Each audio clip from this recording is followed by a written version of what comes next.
सत्य वचन की राह पर चलें हम सदा, यीशु का साथ हो रहे हमारी हर दुआ।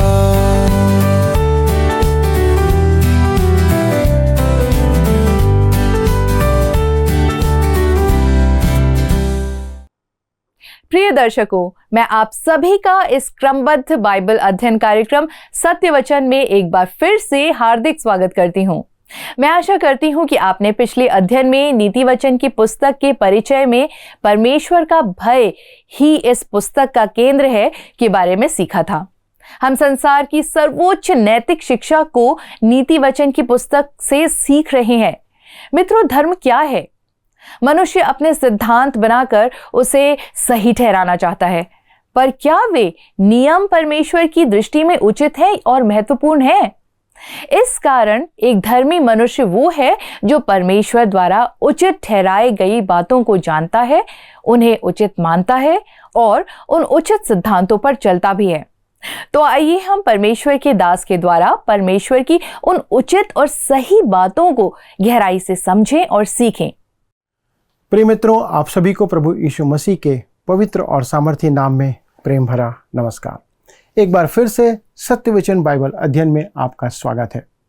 दोस्तों, आपको याद है कि हम नीति वचन की पुस्तक से अपना अध्ययन आरंभ कर चुके हैं और पिछले प्रसारण में हमने उसके प्रस्तावना को देखा था और पहले 2 पदों को। और आइए अब हम अपने अध्ययन को आगे बढ़ाते हैं और पढ़ते हैं नीति वचन पहला अध्याय उसका पद 3, जहां पर लिखा हुआ है, इसका मूल शब्द है धर्म, परंतु यह धर्म आजकल धर्म की बात नहीं की जाती है। यहाँ पर कहता है, और काम करने में प्रवीणता और धर्म, न्याय और निष्पक्षता की शिक्षा पाए। दोस्तों, यहाँ पर धर्म का अर्थ है धार्मिकता, जिसका वास्तविक अर्थ है उचित व्यवहार। हमारे समाज शास्त्र का शिक्षक कहा करता था कि उचित तुलनात्मक होता है। वह पूछा करता था, उचित क्या है? उस समय तो मैं इस प्रश्न का उत्तर नहीं जानता था, परंतु अब जानता हूं कि परमेश्वर ने जिसे उचित कहा है वही उचित है। मैं ना तो सूर्योदय को कर सकता हूं, ना मैं सूर्यास्त कर सकता हूं। परमेश्वर ही अपने जगत का संचालन करता है। उसी ने ज्योति को बनाया है, उसी ने अंधकार को बनाया है। परमेश्वर ही कह सकता है कि सही क्या है और गलत क्या है। अतः यदि आप पूछते हैं कि किस काम को करना सही है और गलत है, यदि वह कहता है कि वह काम गलत है तो वह गलत है, और सही और गलत तुलनात्मक शब्द नहीं होते हैं। दोस्तों, वे केवल एक समान मनुष्य की बौद्धिक उपज है। प्रचलित विचार आज यह है कि जो बहुमत कहता है वह मापदंड बन जाता है, वह प्रतिमान बन जाता है। वही तो आज की बेईमानी और अनैतिकता का मुख्य कारण है। मित्रों, सही या उचित और गलत या अनुचित इस प्रकार तुलनात्मक हो जाते हैं, परंतु परमेश्वर कहता है कि वे ऐसे नहीं हैं। मित्रों, ज्योति और अंधकार के समान वे परिशुद्ध हैं। दोस्तों, जब यहाँ पर कहता है न्याय, तो न्याय का अर्थ है निर्णय लेना। जब एक विश्वासी अपने जीवन के चौराहे पर आता है, उसे अपना मार्ग चुनना होता है, एक निर्णय लेना होता है। एक बार मुझे 2 कलीसियाओं से निमंत्रण मिला कि मैं वहां जाऊं। मैं नहीं जानता था कि मैं किस ओर जाऊं, अतः मुझे प्रभु के समक्ष आने की आवश्यकता पड़ी और साथ ही कुछ बातों को परखने की भी, कि इस प्रकार मुझे ज्ञात हो सके कि मुझे कहाँ जाना चाहिए। हमें निर्णय लेना होता है और हमें परमेश्वर की संतान के सदृश निर्णय लेना चाहिए। तब कहता है निष्पक्षता। दोस्तों, यह आचरण की अपेक्षा एक सिद्धांत है। परमेश्वर की संतान नियमों के अधीन नहीं, अति उत्तम सिद्धांतों के अधीन है। इस बात को ध्यान रखें। परमेश्वर की संतान उत्तम सिद्धांतों के अधीन है। उदाहरण के लिए रोमियो में एक महान सिद्धांत दिया गया है। रोमी 14 उसका 22 कहता है, तेरा जो विश्वास है उसे परमेश्वर के सामने अपने ही मन में रख। धन्य है वह जो उस बात में जिसे वह ठीक समझता है अपने आप को दोषी नहीं ठहराता। दोस्तों, एक विश्वासी जो भी कभी काम करे उसे उत्साह से करना चाहिए। मसीही आचरण प्रायः अंडों के छिलकों पर चलने के जैसा है। मनुष्य कहता है, मैं नहीं जानता कि क्या करूं क्या ना करूं। मित्रों, सिद्धांत की बात तो यह है कि यदि आप उत्साहपूर्वक काम नहीं कर सकते हैं तो उस काम को आप ना करें। हम जो भी काम करते हैं उसे हमें बड़ी आशा, उत्साह और आनंद के साथ करना चाहिए। हमें अपने मन में पूर्ण आश्वासन के साथ अपने काम को सही समझना चाहिए। हमें काम करने के बाद अपने विवेक में दोषी नहीं ठहरना चाहिए। कहता है, धन्य है वह जो उस बात में जिसे वह ठीक समझता है अपने आप को दोषी नहीं ठहराता है। दोस्तों, यदि आप बाद में यह कहें, काश मैंने ऐसा किया होता, तो यह आपके लिए गलत है। उन विषयों में जब धर्मशास्त्र कुछ नहीं कहता है, तब यह आपके मार्गदर्शन के लिए एक बहुत बड़ा महान सिद्धांत है कि आपके मन में वो बात सही साबित हो। यदि आप अपने कल को देखकर कहें, हालेलुया, कल का दिन मेरे लिए बहुत अच्छा था, अर्थात बीता हुआ कल, तब आप जान ले कि आपने जो किया था वह उचित किया था। एक और सिद्धांत है यहाँ पर, हमें एक दूसरे की दुर्बलताओं को सहन करना है, ना कि स्वयं को प्रसन्न करना है। हमें स्वयं से एक प्रश्न हमेशा पूछना है, क्या इस काम के द्वारा मैं अपने पड़ोसी या मसीह यीशु में अपने भाई को दुख पहुंचा रहा हूं या नहीं। दोस्तों, ये आचरण के महान सिद्धांत हैं जिनके पथ प्रदर्शन में विश्वासी को बने रहना है। तब एक और बात कहता है, भोलों को चतुराई अर्थात दूरदर्शिता, अपने कार्य में बुद्धिमानी बनाए रखना। परमेश्वर की संतान को मूर्ख नहीं होना चाहिए। मुझे एक युवा दंपत्ति को परामर्श देने की बात याद आती है। वे प्रचार के क्षेत्र में जाना चाहते थे और जा रहे थे। वे आंखें बंद करके प्रचार क्षेत्र में निकल पड़े थे। मैंने उन्हें अपनी राय सुना दी, अपनी बात बता दी थी कि इस काम के लिए वे अयोग्य हैं, अतः वे वहां ना जाएं तो अच्छा होगा। वे लोग वहां जाकर अपने जीवन को ध्वंस कर लिए, खराब कर लिए। दोस्तों, वे बुद्धिमान नहीं थे। उन्होंने उस परिस्थिति में चतुराई का प्रदर्शन नहीं किया था। आपको स्मरण होगा कि प्रभु यीशु मसीह ने मत्ती 10 उसके 16 में कहा था, देखो मैं तुम्हें भेड़ों की नाई भेड़ियों के बीच में भेजता हूँ, सो सांपों की नाई बुद्धिमान और कबूतरों की नाई भोले बनो। दोस्तों, यहाँ पर कहता है, जवान को ज्ञान अर्थात उपयोगी जानकारी प्राप्त करो। मुझे अपने कॉलेज के विज्ञान विभाग में सूचना का वह पत्र आज याद आता है जिस पर लिखा हुआ था, एक नारा था जो कि उस पर लिखा था, ज्ञान का अगला कदम है यह जानना कि उसे कहाँ खोजा जाए। दोस्तों, यह एक कारण है कि बाइबल सदा साथ रखें और उसे पढ़ना सीखें। दोस्तों, यदि आप ये नहीं जानते हैं कि इन बातों को कहाँ रखा है या किन बातों से आपको सीखना है, तो इस बात को तो आप निश्चित जानते हैं कि आपको कहाँ खोजना है। इन बातों को खोजने के लिए केवल एक स्थान है, वो है बाइबल। तब कहता है विवेक अर्थात दूसरों का ध्यान रखना। दोस्तों, यह उन युवाओं के लिए है जो आमतौर पर दूसरों का ध्यान नहीं रखते हैं। किसी एक विश्वासी से भेंट करना जो दूसरों का ध्यान रखता है वास्तव में बड़े आनंद का कारण होता है। एक बार मैं यात्रा पर जा रहा था कि मेरा एक मित्र मेरे लिए स्वेटर लेकर के आया क्योंकि वहाँ पर ठंड बहुत थी। वह मेरा ध्यान रखता था। दोस्तों, यह मसीही विश्वासियों का गुण है कि हम अपने सहयोगी विश्वासियों की साथ सहभागिता ही ना करें, उनका ध्यान भी रखें। नीति वचन की पुस्तक हमारी सहायता करेगी कि हम समझें कि ये अनुपम गुण हमारे जीवन में अपनाए जाने के लिए हैं। आइए हम पढ़ते हैं नीति वचन 1:5। लिखा है कि बुद्धिमान सुनकर अपनी विद्या बढ़ाए और समझदार बुद्धि का उपदेश पाए। दोस्तों, अब सुलेमान हमें महापुरुषों का एक गुण बताता है। बुद्धिमान मनुष्य वह है जो मन में कभी नहीं सोचता कि उसने सब कुछ सीख लिया है। मैं टीवी पर एक प्रख्यात गायक को सुन रहा था। उसकी विशेषता थी उसका अहंकार। वह सोचता था कि उसे सब कुछ आता है। मेरे विचार में उससे कोई कुछ नहीं कह सकता था। नीति वचन की शिक्षा यही है, बुद्धिमान सुनकर अपनी बुद्धि बढ़ाए और समझदार बुद्धि का उपदेश पाए। समझदार बुद्धि का उपदेश पाए, इस संदर्भ में पुस्तक में यही चुनौती दी गई है। दोस्तों, सुलेमान कहता है कि यदि आप बुद्धिमान हैं तो आप इस पुस्तक की शिक्षा को स्वीकार करेंगे।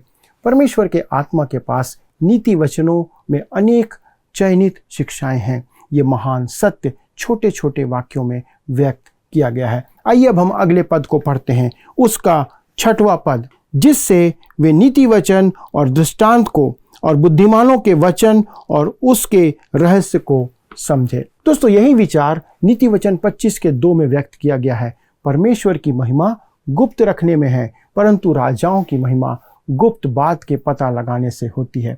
मुझे यह शिक्षा बहुत अच्छी लगती है। परमेश्वर ने हमें यह सुसमाचार दिया है कि इसे छत से प्रसारित किया जाए, परंतु परमेश्वर के वचन में हीरे जैसे महान सत्य निहित है। परमेश्वर ने धरती पर हीरे बिखेर कर नहीं रखे हैं। हीरे और अनमोल बातें परमेश्वर ने गुप्त रखी हैं कि मनुष्य उसकी खोज करे। उसे खोदना पड़ता है। सोना, हीरा और अन्य बहुमूल्य वस्तुएं खोद कर निकाली जाती और खोजी जाती हैं। तेल को भी खोद कर निकाला जाता है। यह परमेश्वर की रीति है, उसका नियम है।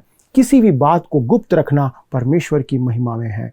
परमेश्वर के वचन के लिए दोस्तों आपका संपूर्ण अध्ययन आवश्यक है। प्रभु यीशु मसीह ने कहा था कि धर्मशास्त्र में तुम अनंत जीवन खोजते हो। उसने यह नहीं कहा था कि धर्मशास्त्र की खोज करने की आवश्यकता नहीं है। तुम सोचते हो कि तुम्हें अनंत जीवन मिल गया, परंतु तुमने वास्तव में धर्मशास्त्र की खोज नहीं की है। दोस्तों, आप बाइबल को पढ़ने जा रहे हैं, परंतु आपको उसमें निहित संदेश नहीं मिलता है। वहाँ जो वास्तविक धन है वह कोई और नहीं, प्रभु यीशु मसीह है। यूहन्ना 5:39 में लिखा है, तुम पवित्र शास्त्र में ढूंढते हो क्योंकि समझते हो कि उसमें अनंत जीवन तुम्हें मिलता है, और यह वही है जो मेरी गवाही देता है। दोस्तों, यदि आपने बाइबल में प्रभु यीशु मसीह को अब तक नहीं पाया है तो आप हीरो की खोज नहीं कर रहे हैं। आपने गहरी खुदाई अब तक नहीं की है, जिससे वे नीति वचन और दृष्टांत को और बुद्धिमानों के वचन और उनके रहस्य को समझे। इस पद के अंदर इस बात को कहता है, दूसरे शब्दों में परमेश्वर ने इन महान सत्यों को अपनी उस पुस्तक में छिपा कर रखा है।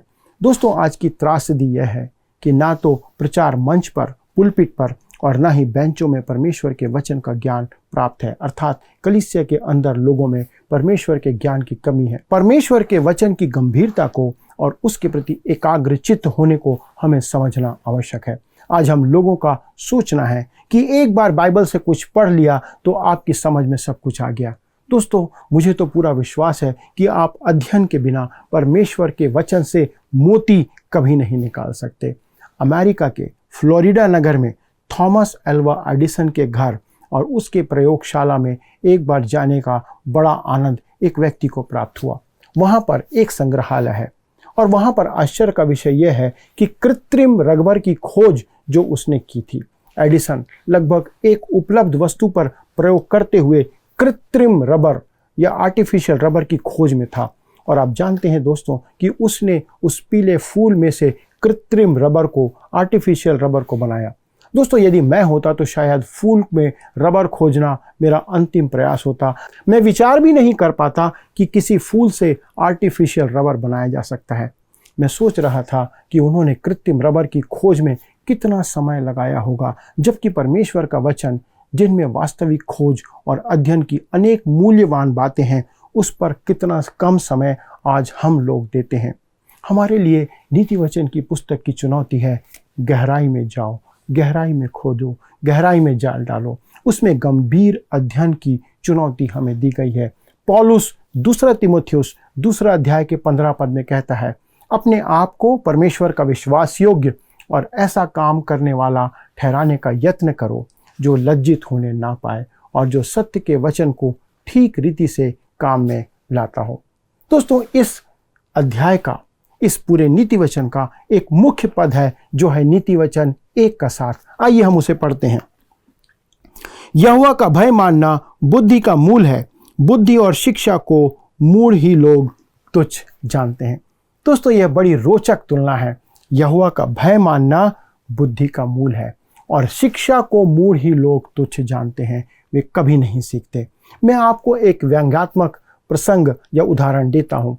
एक मनुष्य कार से जा रहा था कि उसकी कार का टायर पंचर हो गया। उसने टायर के नट खोले और पहिए के ढक्कन में रख दिए। अब दूसरा पहिया लेने के लिए उठा तो उसके पैर की ठोकर लगने से उसके कारण वो सारे के सारे नट जो है वो नाली में गिर पड़े। अब वह सिर खुजाता हुआ सोच रहा था कि क्या करें, क्योंकि सारे नट जो है वो नाली में गिर चुके थे। सड़क की दूसरी ओर एक पागल खाना था। वहाँ पर एक पागल खड़ा उसे इस बात को करते हुए देख रहा था। उस पागल ने उससे कहा, तीनों पहियों में से एक एक नट निकाल ले और जब आगे जाकर दुकान मिले तो वह नट खरीद कर उसमें लगा दे ताकि अभी उसका काम चल सके। दोस्तों, वह सोचने लगा, मैं ऐसा क्यों नहीं सोच पाया। उसने उस पागल मनुष्य से कहा, आप अंदर में हैं और मैं बाहर हूँ, परंतु मेरी बुद्धि में यह बात नहीं आई कि मैं ऐसा कर सकूँ। उसने कहा, मैं पागल हूँ परंतु मूर्ख नहीं हूँ। दोस्तों, नीति वचन की यह पुस्तक आपको और मुझे जीवन में मूर्खता से बाहर निकालना चाहती है। मेरे विचार में हम इसमें सहायता का महान स्रोत पाएंगे। इस पुस्तक में मूर्खता के बारे में बहुत कुछ कहा गया है। आइए हम आगे बढ़ते हैं, पढ़ते हैं नीति वचन पहले अध्याय का 8 और 9। हे मेरे पुत्र, अपने पिता की शिक्षा पर कान लगा और अपनी माता की शिक्षा को ना तज, क्योंकि वे मानो तेरे सिर के लिए शोभायमान मुकुट और तेरे गले के लिए कंठमाला होगी। दोस्तों, यह एक अति महत्वपूर्ण पारिवारिक संबंध है। हम में से अनेक विश्वासी माता पिता के संतान हैं और रहे हैं।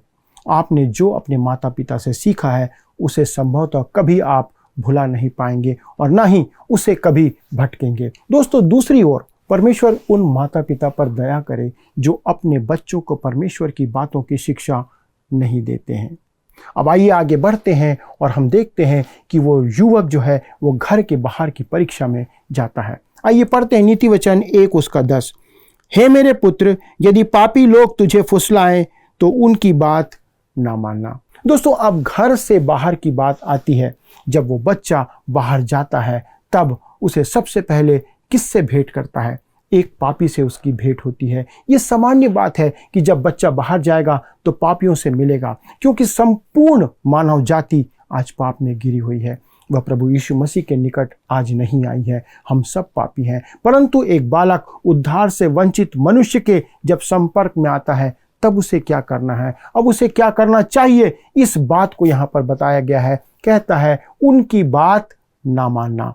आपको याद होगा कि मैंने कहा था कि आप इस पुस्तक में ऐसा नीति वचन भी देखेंगे जो बाइबल के किसी न किसी नायक से मेल खाता है।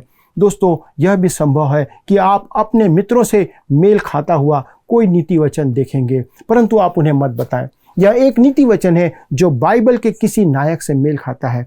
आपके विचार में दोस्तों, क्या यह नीति वचन यूसुफ के लिए उपयुक्त नहीं है? जब वह मिस्र देश में दासत्व में ले जाया गया था, वह वहां पर पोतीपर की पत्नी के साथ था और वह पोतीपर की पत्नी उसे ललचा रही थी, परंतु उसने उसकी बात ना मानी। यह नीति वचन उसके अनुभव का एक व्यवहारिक उदाहरण प्रस्तुत करता है। आइए अब हम पढ़ते हैं नीति वचन पहला अध्याय उसका 11 से 13। यदि वे कहें हमारे संग चल कि हम हत्या करने के लिए घात लगाएं, हम निर्दोषों की ताक में रहें, हम अधोलोक के समान उनको जीवता कब्र में पड़े हुओं के समान समूचा निगल जाएं, हमको सब प्रकार के अनमोल पदार्थ मिलेंगे, हम अपने घरों को लूट से भर लेंगे। आप देख सकते हैं दोस्तों कि एक पापी की योजना और कार्यक्रम ऐसे ही होते हैं कि बिना कुछ दिए या बिना कुछ किए वे सब कुछ प्राप्त करना चाहता है। वह किसी न किसी पर निर्भर करके जीवन निर्वाह करना चाहते हैं और अपनी समृद्धि के लिए किसी और को कष्ट देते हैं। जब नीति वचन 1 के 14 में कहता है, वो कहता है तू हमारा साझी हो जा, हम सबों का एक ही बटुआ हो। दोस्तों, आज की यही धारणा है, हम सबों का एक ही बटुआ हो। वे जो इस सिद्धांत पर चलते हैं स्वयं कुछ नहीं करते हैं और करना नहीं चाहते। वे एक ही लालसा करते हैं कि कोई कमा कर लाए और उन्हें दे दे। वे अपना योगदान नहीं करते, मेहनत परिश्रम नहीं करते। यह तो एक अनर्थकारी सिद्धांत है, परंतु युवाओं में यह एक आम अभ्यास बनता जा रहा है। दोस्तों, यह आज के युवाओं की मनोवृत्ति बनती जा रही है। एन केन प्रकरण कुछ भी कुछ करके कुछ ना कुछ प्राप्त कर लिया जाए। दोस्तों, मुझे एक कहानी याद आती है जिसमें परमेश्वर के एक अभिषिक्त दास जब वो सेवा में नहीं थे तब वे एक दुकान में काम करने के लिए गए थे और वे कुछ समय के लिए उस दुकान में काम करने का उन्हें मौका मिला। तब अन्य युवकों के साथ वे वहां पर काम करने लगे। उन्होंने एक ऐसी विधि खोजी जिसके द्वारा वहां पे सारे लोग काम करने वाले हर एक डिब्बे में से एक एक टॉफ़ी निकाल लेते थे और वे दूसरे डब्बे तैयार कर लेते थे। वह थोक के विक्रेता की दुकान थी और प्रत्येक डिब्बे में से एक टॉफ़ी निकालकर वे अपने लिए अनेक डिब्बे तैयार कर लेते थे। पहले दिन तो उस प्रचारक ने उनका साथ दिया, परंतु उस रात उस प्रचारक के विवेक ने उसे कोसा और उसने निर्णय लिया कि यह काम उचित है, अब वो ऐसा नहीं करेगा। अगले दिन उसने ईमानदारी के साथ काम किया, परंतु टॉफ़ियाँ उसने नहीं लिया क्योंकि उसने उन टॉफ़ियों को नहीं लेना चाहा। फिर ऐसा हुआ कि वहाँ के प्रबंधक ने उससे 6 टॉफियों का डिब्बा थोक के भाव में दिया और उससे कहा कि तुम इसे ले जाकर कर्मियों के बीच में बेच सकते हो। इस प्रकार से उस प्रचारक को जो डब्बा मुफ्त में मिलता था उसके द्वारा से वो अपने परिश्रम से कमाने लगा। दोस्तों, मेरे विचार में ये बात सही है कि हम ईमानदारी से काम करते रहें। गलत करने वालों की बातों में आ जाना युवाओं के लिए बहुत आसान होता है। गलत मार्ग में भटक जाना आसान होता है। काम करते समय भी समय गंवाने वालों की संगति में पड़ जाना बहुत आसान होता है। ऐसे कामों में साथ देना बहुत आसान है। यही कारण है कि जब युवक घर से बाहर निकलता है तो उसे ऐसे कामों में साथ देना नहीं चाहिए, क्योंकि यह बुरा है। परमेश्वर का वचन यह नहीं सिखाता है। आइए दोस्तों, हम प्रार्थना करें कि ना केवल हम परंतु हमारे बच्चे, हमारे आने वाले संतानें इस वचन के अनुसार दैनिक जीवन निर्वाह करें। आइए प्रार्थना करें। हमारे स्वर्गीय पिता, हम धन्यवाद देते हैं इन सुंदर वचनों के लिए। आज हम विशेष प्रार्थना करते हैं प्रभु, हमारे सभी जवान बच्चों के लिए, बुजुर्गों के लिए, जो लोग अपने कार्य पर प्रतिदिन अलग अलग जगहों पर जाते हैं, किसी भी प्रकार का कार्य वे कर रहे हैं। प्रभु, आप उन्हें सहायता करें कि वे ईमानदारी से काम करें, अपने समय का पूरा उपयोग करते हुए, भरसक परिश्रम करते हुए ईमानदारी से अपने काम को पूरा करें। कितने ऐसे लोग हैं जो अपने कार्यस्थल पर जाकर समय नष्ट करते हैं। कितने ऐसे लोग हैं जो पैसों में धांधली करते हैं। कितने ऐसे लोग हैं जो अपने कार्यस्थल से सामान चुरा करके ले आते हैं, उन जवानों के सामान जो टॉफियां चुराते थे। पिता परमेश्वर, हम प्रार्थना करते हैं, हमें ईमानदारी का सबक सिखाएं, जीवन दें, कि प्रभु हम जीवन भर ईमानदारी से, विश्वास योग्यता से काम करते रहें, क्योंकि प्रभु आपके सन्मुख ईमानदारी, विश्वास योग्यता ज़्यादा महत्व रखती है। और हमारी सहायता करें कि हम सब अपने कार्यस्थल पर, अपने जीवन में, अपने देश के प्रति ऐसे ही ईमानदार और विश्वास योग्य पाए जाएं। धन्यवाद के साथ इस विनती को प्रभु यीशु क्रिस्ट के नाम से मांगते हैं, आमीन। प्रिय दोस्तों, मुझे पूरा विश्वास है कि आज का अध्ययन आपके लिए आशीष का कारण रहा होगा। और इस बात को ध्यान रखें कि जो बातें यहाँ पर हम सीख रहे हैं ये हमारे व्यवहारिक जीवन के लिए शिक्षाएं हैं। परमेश्वर आप सभी की सहायता करें। अगले प्रसारण तक उसकी महिमा आपके जीवन में बनी रहे। प्रभु आपको आशीष दे। पिछले प्रश्न का उत्तर है सी, ज्ञान के सदुपयोग की क्षमता। हमारे अध्ययन के अनुसार बुद्धि का अर्थ है ज्ञान के सदुपयोग की क्षमता। आज के अध्ययन पर आधारित प्रश्न है, किस मनुष्य के लिए कहा गया है कि वह बिना परिश्रम के सब कुछ प्राप्त करना चाहता है और अपनी समृद्धि के लिए दूसरों को कष्ट देना चाहता है? ए, पापी, बी, आलसी, सी, ज्ञानी, डी, बकवादी। मित्रों, इस प्रश्न का उत्तर हमें कल सुबह 6 बजे से पहले विकल्प ए, बी, सी या डी के साथ अपना नाम, पता, स्थान के साथ 9651433397 पर SMS या WhatsApp करें। प्रिय दर्शकों, आज के अध्ययन में हमने देखा कि बुद्धि का मूल या आधार है परमेश्वर का भय मानना। आज संसार को, ये संसार के लोगों को किसी बात की आवश्यकता है तो सिर्फ परमेश्वर के भय की। उसके बाद सारी बातें अपने आप ही सही होती चली जाएंगी। क्यों संसार में परेशानियां हैं? क्यों युद्ध हो रहे हैं? क्यों एक दूसरे पर लोग चढ़ाई कर रहे हैं? क्योंकि लोगों को परमेश्वर का भय नहीं है। मनुष्य परमेश्वर से इतना दूर चला गया है और वो उसके अस्तित्व को भूल ही गया है। इस कारण परमेश्वर का भय ही नहीं रहा और मनुष्य अपने आप को बुद्धिमान समझकर मूर्ख बना जा रहा है। मित्रों, मुझे विश्वास है कि आपने आज के अध्ययन के द्वारा अपने जीवन में अवश्य ही एक महत्वपूर्ण निर्णय लिया है, ताकि आप परमेश्वर के भय और उसके वचन में आगे बढ़ सकें। मित्रों, यदि आप इस कार्यक्रम को दोबारा देखना चाहते हैं तो आप हमारे YouTube वर्ड रिसाउंड्स टुडे हिंदी में देख सकते हैं और इस दिए गए नंबर 9651433397 96514333397 पर कॉल करके अपनी आशीषें हमारे साथ शेयर कर सकते हैं, हमें प्रोत्साहित कर सकते हैं। मित्रों, यदि आप प्रार्थना निवेदन देना चाहते हैं तो हमें कॉल करके अवश्य बताएं। हमारे परामर्शदाता आपके लिए प्रार्थना करने और सलाह देने के लिए इंतजार में हैं। प्रभु आप सभी को आशीष दे और हमारे साथ जुड़े रहने के लिए आपका धन्यवाद। क्या आपको यह कार्यक्रम पसंद आया? अभी हमें एक मिस कॉल करें और आप अगले विजेता हो सकते हैं।